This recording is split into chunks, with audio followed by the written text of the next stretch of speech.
Hey everybody, new week again.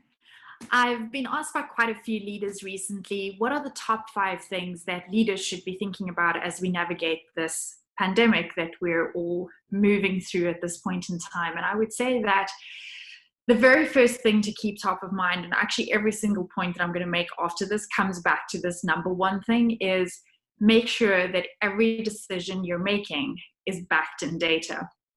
An example of this at a very individual, practical team level inside your company is conspiracy theories are flying around back to front at this point in time, and it's really causing a lot of pandemic fear, if I could call it that, inside teams. And what we've just done is we've literally just taken a few of these conspiracy theories inside our own company and done fact checks against them and actually shown our team that they're not valid and not real with actual data. So point number one there is make sure that every piece of communication that's going out to your team at this point in time is backed with real data and that you're helping people to navigate the fear out there with real data. Point number two would be strengthen your partnerships that you have. So during times like this, the natural reaction that we tend to have is to self-protect, to pull inwards.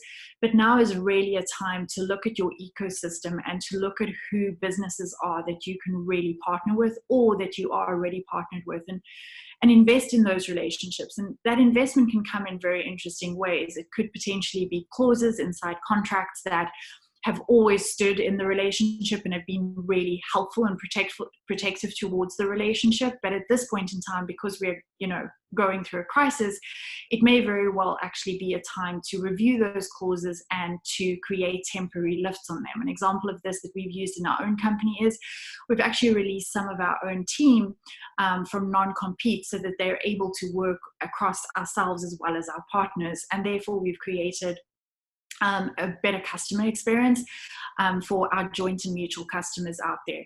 Usually something we take a very hard line on, but that's actually proving to be very beneficial to everybody in our ecosystem.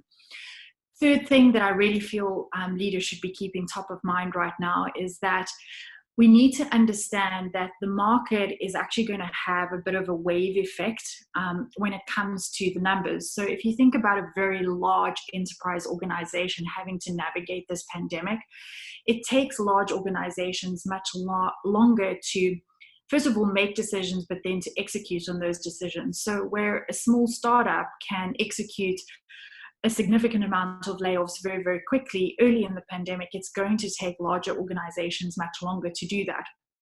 And so you need to understand that if you have a very large enterprise base, that what you're seeing now in terms of revenue from those enterprises might not be the reality of what this pandemic's impact is really going to have on your business. And you need to be thinking in terms of those longer cycles that they're going through.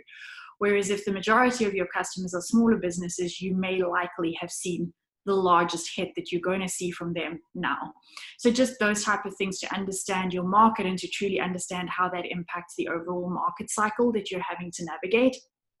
The fourth thing that I would say is critical right now is to really foster a very healthy balance inside your team between pushing the team to new heights that they haven't really been pushed to before, but at the same time making very sure that there is rest and time for rejuvenation and really just being able to step away from work, because global pandemics and global crises like that do create an extra mental load on people, and where you do need people to be pushing their maximum and outputting at a productive level that they wouldn't necessarily normally be doing.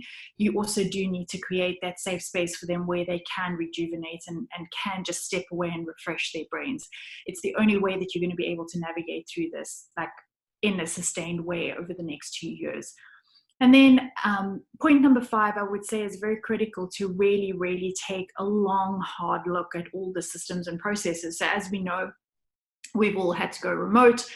It's the new norm in terms of work.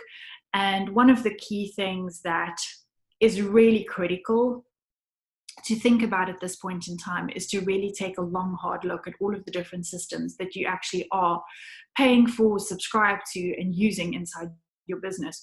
Do you actually really need every single one of those? Is there a lot of cleanup work that you can start doing now? Is there a way that you can simplify processes and systems at this point in time in your business? Myself and my business partner are actually going through that process at the moment, and we are seeing it as a dual exercise. So we're looking at it from a financial lens in terms of where can we renegotiate contracts and get better terms for ourselves, but at the same time, we're really questioning every system and saying, is this the best thing for us right now? Is our team maximizing this, and are they utilizing it to its full capacity? So 5 short things that I think should be top of mind.